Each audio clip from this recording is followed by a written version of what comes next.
ringing for Prince Andrew and Sarah Ferguson, and nobody is missing out on the action. Tonight on PM Magazine, we'll show you the hubbub surrounding the event just 2 days before the big day. Then we'll start a look back at 30 years of hot fun in the summertime with the summer of '56. Elvis was king, car hops were tops. And it's the kickoff of PM Radio Olympics Year 2, as the area's top radio personalities compete in the costumed belly flop.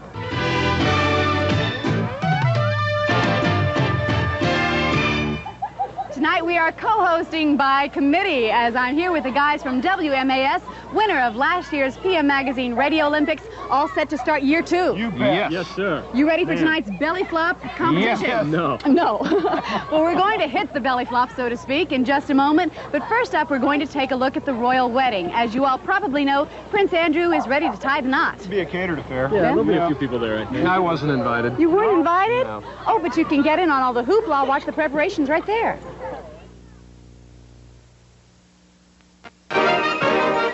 It seems like only yesterday that the fairy tale royal wedding of Lady Diana Spencer and Charles, Prince of Wales, enchanted the world. Over the past 5 years, we have watched Shy Di blossom into a dynamic celebrity. And lately, she has a new role, royal matchmaker. Diana, Princess of Wales, fixed up, so to speak, her best friend with a prince. Second son to the Queen, a junior prince, and a pilot for the Royal Navy. Prince Andrew, on bended knee, proposed to commoner Sarah Ferguson, better known as Fergie. On Wednesday, Great Britain's 14th royal wedding will take place here in London's Westminster Abbey, in a tradition that goes back to 1100. A generation ago, this marriage would never have taken place. It simply would not have been socially acceptable. Prince Andrew was dubbed by wags as Randy Andy because of his reputation as an international playboy. London papers claimed that the Queen was upset by his antics. But insiders say that's not true. They said she didn't mind him playing around just as long as he didn't bring his playmates home. Well, I wouldn't let him out of my sight for too long, I suppose. Oh, she's sensible. She's marrying to money, isn't she? Do you think that Sarah was the best thing that ever happened to him? Yeah, because she's like more, the others are a bit too glamorous and not right for the royal sort of thing. So she's a little more down to earth. Yeah, definitely. Fantastic Fergie, as all of her friends call her, is a woman with a past. Not much of a past, really, but she has lived with 2 boyfriends, nearly marrying one of them. And at Buckingham Palace, where divorce is enough to get a servant the sack, Fergie ran the risk of being denied royal approval. It's a mighty upheaval for most people, and I think it'll be an upheaval for both of us in terms that we've got to come to terms, A, with the life as it will continue. But we're a good team, anyway. But the Queen and Prince Philip have given their blessing, and the British public has gone wild. In London, it's royal wedding déjà vu, as everyone from Harrods department store to sidewalk vendors sell all sorts of bric-a-brac featuring the faces of the latest royal couple.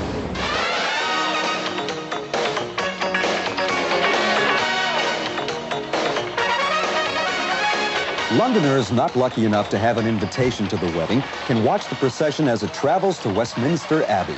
It's very exciting. I mean, for instance, they'll come round just over here, and I think, you know, myself, there might be a bit of pavement where I can stand, but, you know, my family and I have done that, you know, for the Jubilee and the other royal wedding, and you do get, you know, a great deal of excitement doing that as well.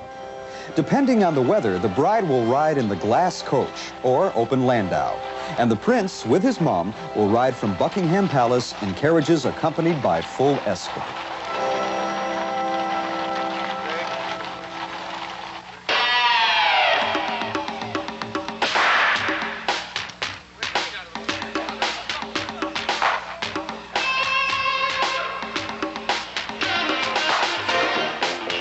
Now, no disrespect, but Fergie was never known as a fashion plate, and she was a bit chunky.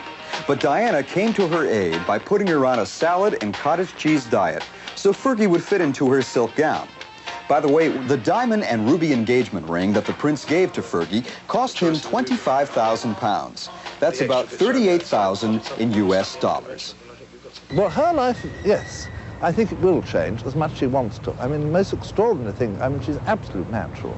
I mean, I don't know if she's still working at the moment. She said she was going to work. but whether she is or not, a fairly determined lady. Oh. Wit? Charm? Yes, probably. Of course.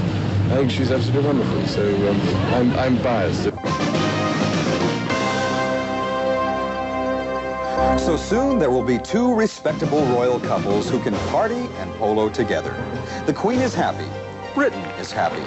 But the lady who may be the happiest of all is Diana, royal matchmaker, who soon will have her best friend as sister-in-law. In the last 9 months, we've discovered that we work very well together. We're good friends, good team. Quite very happy.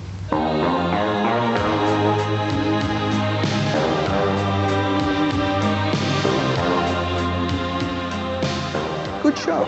Well, the bride and groom just may be upstaged by a 4-year-old. It is Lady Diana's eldest son, Prince William's first official duty. He's going to be one of the pages, and he just might steal the show. Well, coming up next, we have quite a show as some of the area's top radio personalities do a belly flop. With me now is Ed Kelly of WMAS, but last year while he was working for another station, he was the winner of PM Magazine's Radio Olympics Belly Flop. That's right. The belly flop's been very, very good to me. That's right. But you're not as equipped this year. No, I lost a little weight, but I'm back now and ready to go. All right, well, in honor of your victory last year, we'd like you to start the games. Pass the PM Magazine Radio Olympics torch to start the games.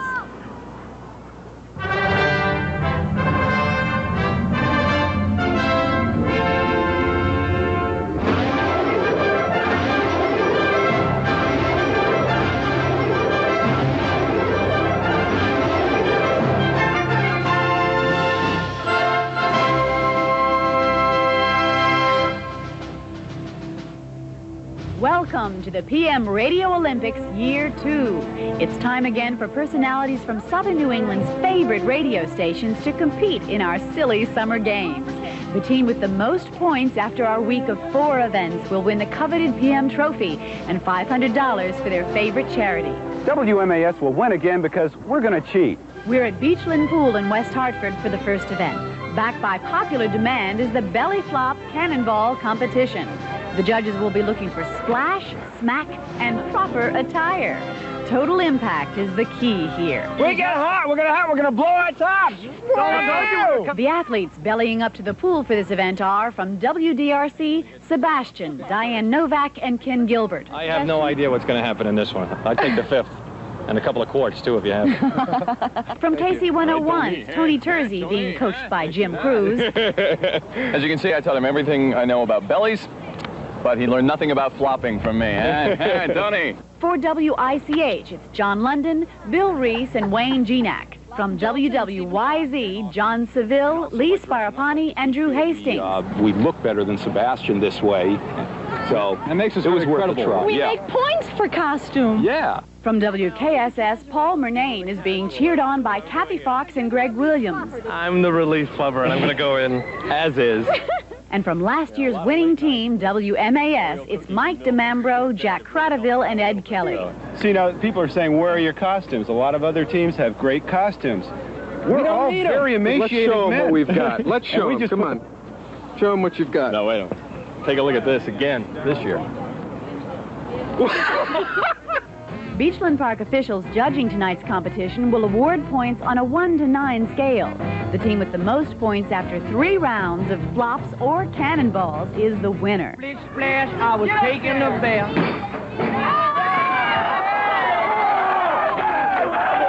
It was a splishing and a splash, reeling with the finger, moving and a groove.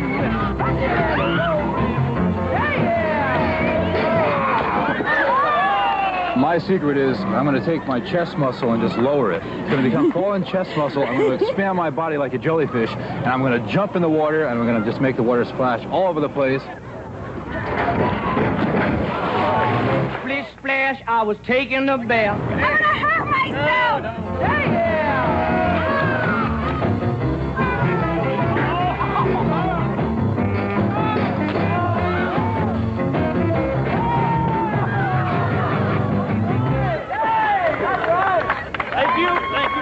After 3 rounds, we have a splashing tie for first place.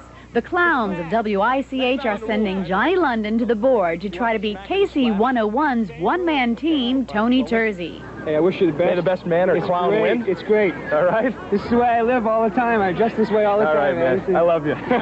Here comes Tony with his final dive.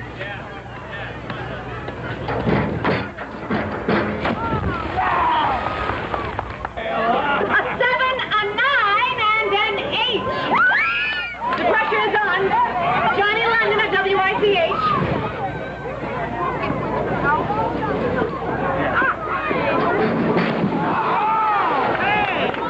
The scores, judges, a 7, an 8, and an 8.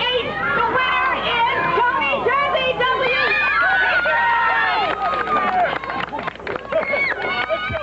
Here are the overall standings in points. KC 101 gets 5 for first, ICH 4 for second, and YZ 3 for third. DRC, KISS, and MAS all made noble efforts, but sorry guys, no points. One last victory dive from Tony Jersey and the guys from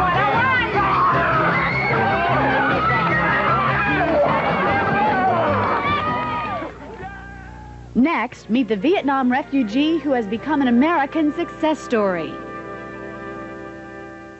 Welcome back, everybody. I'm here with Mike DeMambro, Morning Drive on WMAS FM. How was that last event? Last event was grueling, but we did it, and the call letters are still on the shirt. They hide the scars, but it was You fun. survived. It was fun. Well, this is going to be painless. How about introducing the next story? Be glad to, Deb. For over 200 years, immigrants have been coming to this country with quite often just their dreams and the clothes on their back. Hung Vo is such a story, and she's obtained her dreams through incredible odds. Just 6 years ago, Hung literally floated to freedom aboard a raft with 92 others.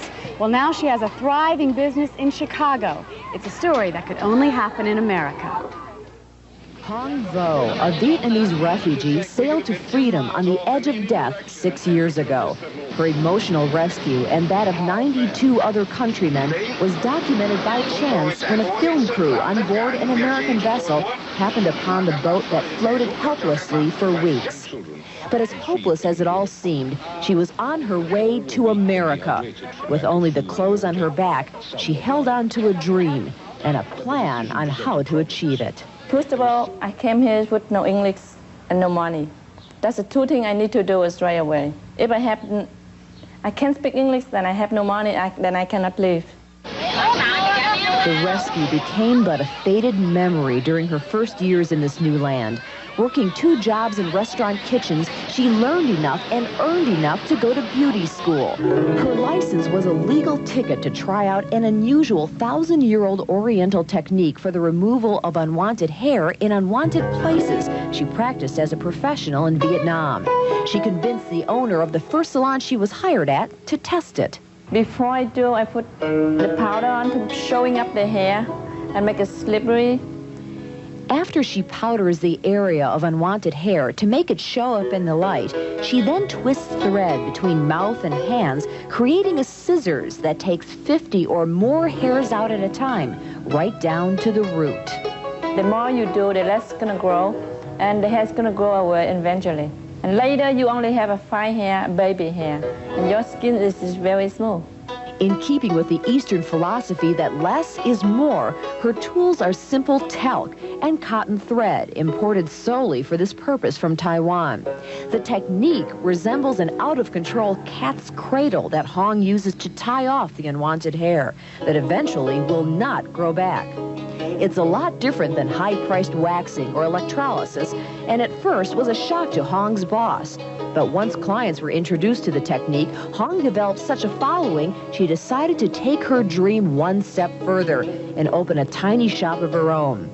Only 6 years after she followed her dream to freedom, Hong Vo is a successful entrepreneur, serving 150 clients a week with a technique these Westerners swear by. I ordinarily have very, very bushy eyebrows.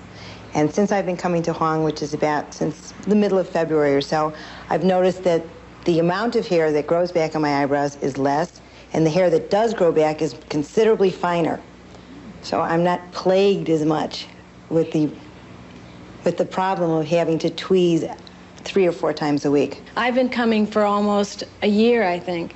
And when I first came, I could stretch it to 10 days. Now I can stretch it to over 3 weeks. And I had some black hairs. Most of those are all gone, and I would say I have less than half the amount of hair that I used to have. I love it. It's so good because I have dark hair and a light complexion, and my hair is thick too. It's coarse. So when I get a mustache, you can see it, and you know, when I grow hairs on my chin, you can also see those. So I just come into Hung, and she takes it away, and it's just like clear skin, like a baby's skin. Hong says she never tires of her work because her clients are so grateful for a technique that, like her, is so far away from its original roots. But together, they found a home in a country that's opened its arms to both. You have to enjoy what you're doing. If you not enjoy it, you cannot make it.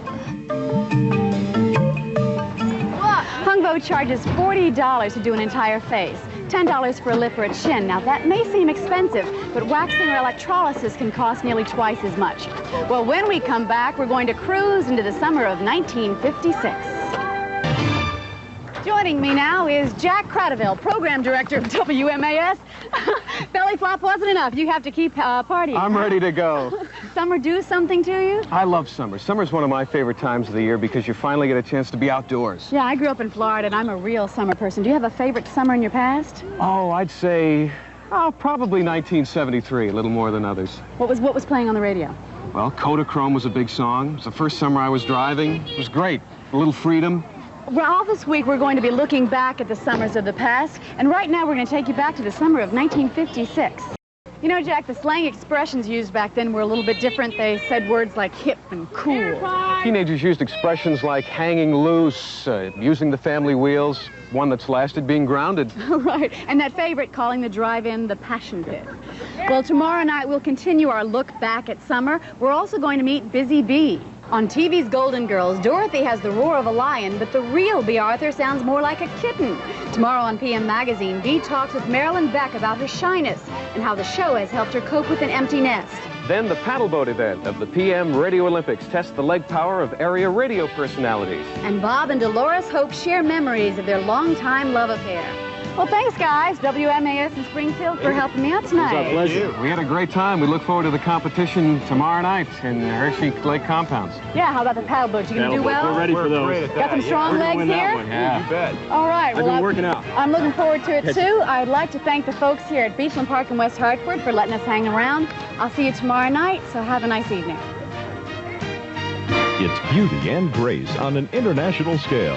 It's the Miss Universe pageant, broadcast live from Panama, tonight at 9. But first, Lee and Amanda check out the world of rock and roll on Scarecrow and Mrs. King, next on Channel 3.